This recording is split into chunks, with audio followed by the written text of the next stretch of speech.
君たちは儀式を止めようと白くに向かおうとした。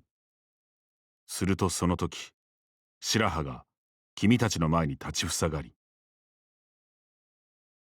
白羽は手で君たちを制止すると、あなたたちの力では彼を止められないと言った。白くは白の教団内でも突出した戦闘力を誇る聖騎士だと。でも、とクロエが白羽の手を払おうとする。我らも共に。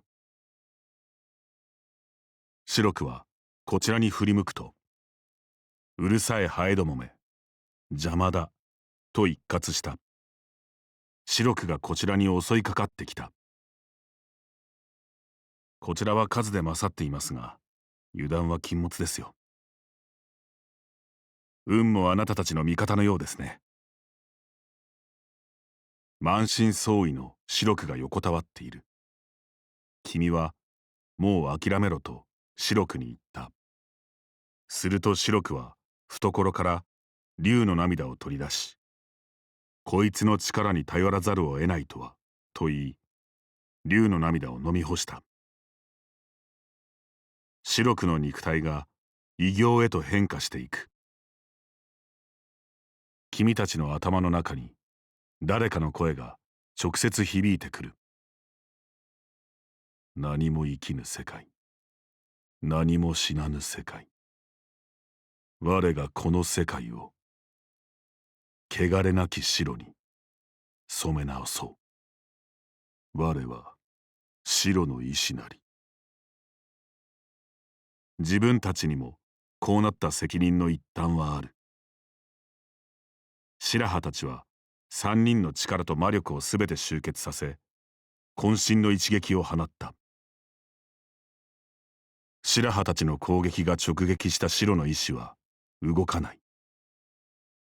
だが君たちの頭の中に聞き覚えのある声が響く。我は認めぬ。この世界を、この抗いを。白の石は再び動き出し、巨大な翼を広げた。力を使い果たした白羽たちは戦線から離脱した。再び動き出した白の石は雄たけびを上げると君たちに襲いかかった。汚れきった者どもよ、我が力をもって浄化されるがよい。君たちは白の意志の力により行動を束縛される。白の意志に巨大な力が集結している。このままでは危ない。しかし君たちは白の意志の力で動きを束縛されている。クロエは束縛に抗いながらバルツの最後の言葉を思い出していた。お前の禁呪で世界の未来を決めろ。クロエは戸惑いつつも、この苦境を打開するには禁呪の力に頼るしかないことを悟っていた。我が魂と肉体を代償として捧げる。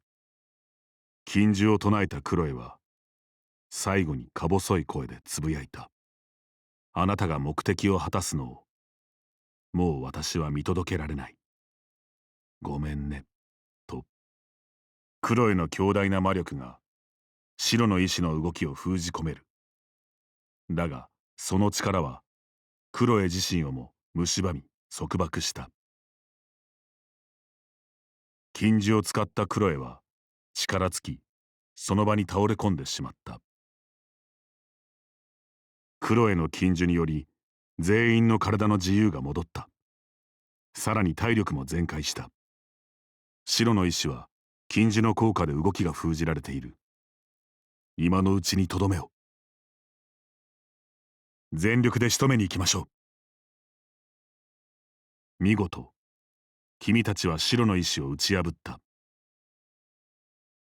人間の姿に戻った白くは絶命しているようだ。君は禁呪を使い倒れているクロエに駆け寄った。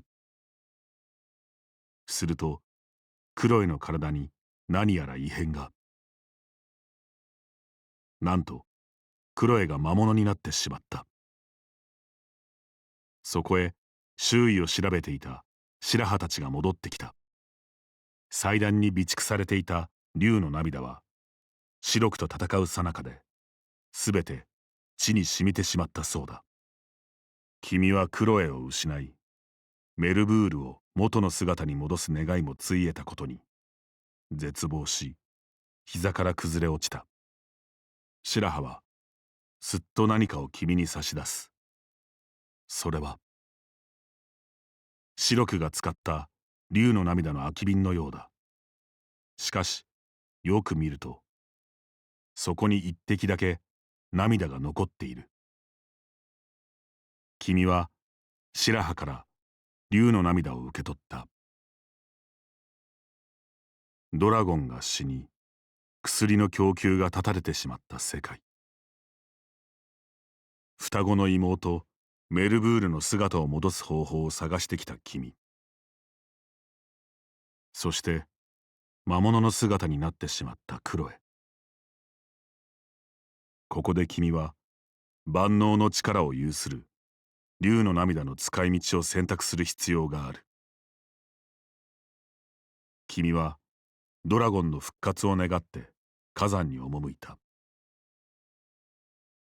火山の頂に戻った君は火口からマグマに向かって竜の涙を垂らした。するとなんとドラゴンが復活した。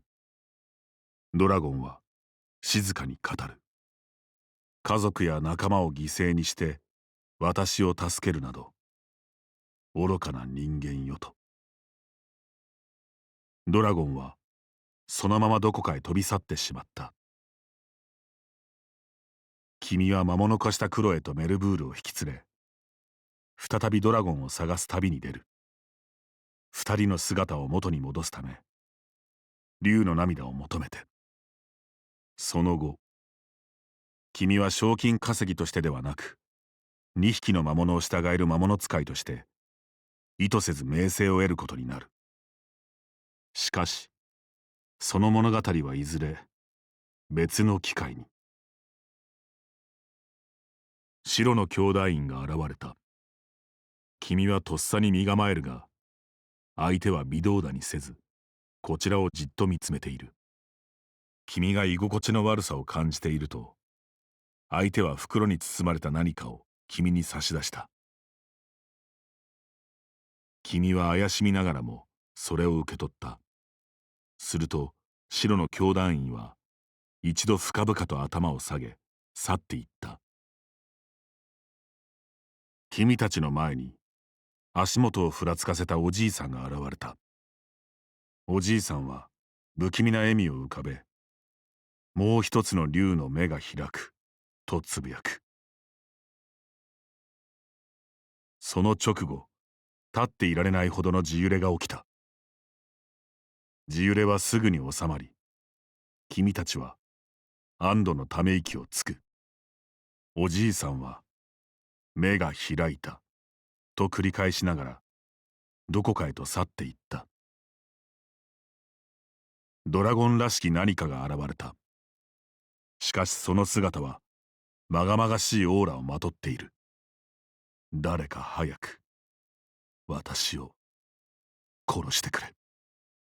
火山で死闘を繰り広げたあのドラゴンの怨念のようなものだろうか。陸位、人が、世界が殺さぬのならば私が全てを終わらせてやる。君は思い切って買ってみることにした。商人は君にここで買ったことは秘密だと何度も念を押し武器を手渡した。男の正体は闇商人だったようだ。君は魔法の鍵を鍵穴に差し込み回してみた。すると扉が開いた。